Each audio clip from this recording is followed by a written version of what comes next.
po ay aalis tayo. Outfit check!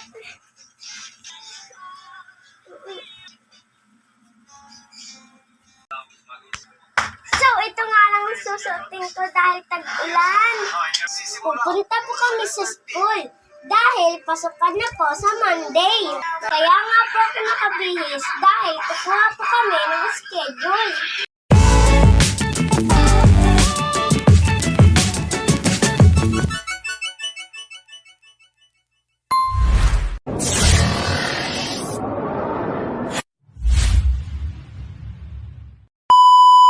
Tara na mga kaaling, samahan niyo akong pumunta sa school.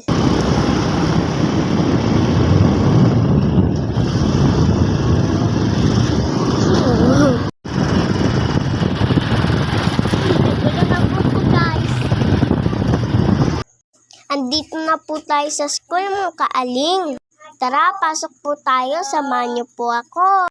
Pagdating ko nga sa school mga kaaling, nakita ko ang pinsan ko kaya sinamahan niya ako. Pagpasok ko nga sa school, dinaanin ko muna ang teacher ko nung nakaraang taon. Dahil kukuhanin ko yung class picture namin. Nakita niyo po mga kaaling, nagmano po ako sa teacher ko. Ito na yung teacher ko. Tapos, ako to. Ito.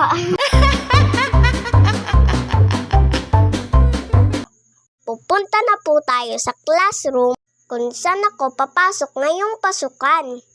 Dahil titignan ko kung anong oras yung pasok ko. Yan nga po tinuturo kong pangalan ko. At nakakita ko ng isang pangalan ng kaklase ko na magiging kaklase ko ulit. Kaklase ko si Sabrina. 17, 18. Ano yan? Ay, four. First,